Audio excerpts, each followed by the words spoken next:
So when you're zoomed out a little bit, just grab on one of the green bits. You'll see that the flat landscape has been selected.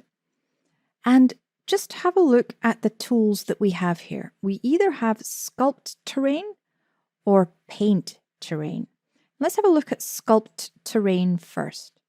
So when you hit on Sculpt Terrain, you'll see that the bar here changes a little bit. And that as I move my cursor around, there's kind of like a little, for want of a better word, target on it. Now that is the diameter of your sculpting tool, for want of a better word.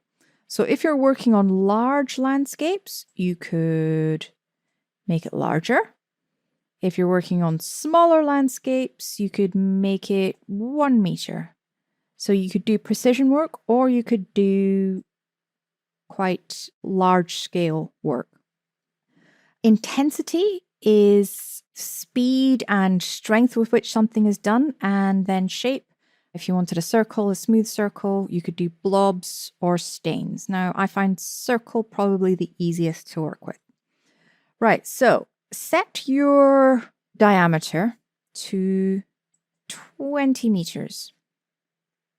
Now, you can either pull the little orange bar up and down, or you can actually click on the numbers and change them there. So it's up to you. So I'm using a 20 meter diameter, and we have the tools over here. So we have raise, we have dig, we have smooth, we have noise, we have erode, and we have flatten. So before we use these in earnest, let's just have a look at what the particular types of things might do. So with the diameter set to 20 and the tool set to raise, just click and hold, maybe move it around. You're using your left mouse button and just click and hold to sculpt the terrain. Hit escape to get rid of the tool. Now, using the W key and my middle mouse button, I'm just going to zoom further into that little rocky outcrop that we created.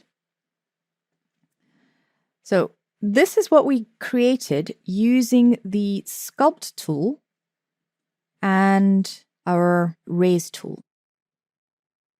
Now, if we use our Shift key and our middle mouse button, we can look underneath the FBX. In fact, we could actually go and switch it off. So switch off the FBX development. And you'll notice that what we've done is we've brought the ground up from 229, wherever it is, to above our development FBX ground, which means that it's showing through the meshes that we've brought in there.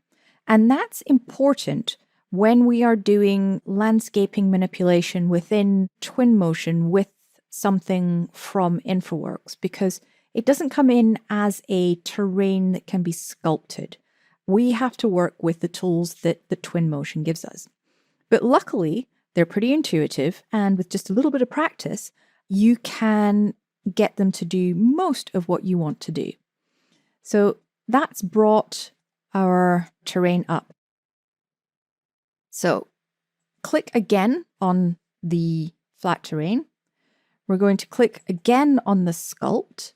This time we're going to change the diameter. So we're going to change it to, let's do 10 meters, because we're just going to work with this area that we've just brought up. Now what we want to do is check out the dig tool. So if we check out the dig tool and we use the left mouse button,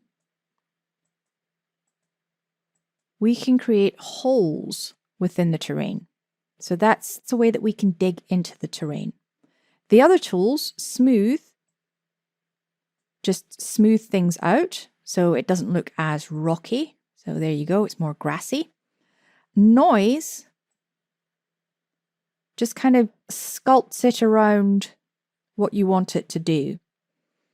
Erode creates rocky patches. So if we click and just come in, it'll actually take out that erosion for us.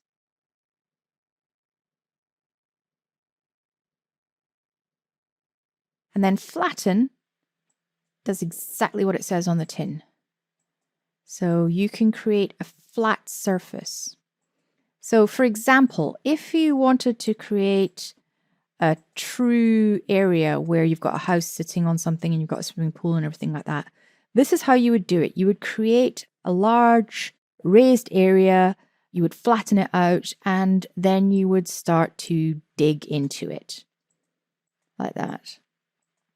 So most of these tools aren't difficult. They're just a bit finicky the first couple of times you use them. So I suggest what you do is you just grab a random piece of your model and you play around with the sculpting tools and just see if you can get them to do more or less what you want. Now that we've figured out how to sculpt the ground that's lurking underneath our FBX, what we're going to do is we're going to go back to our pond. So I've hit escape to make sure that nothing is selected. We're going back to our pond. So let's zoom to that.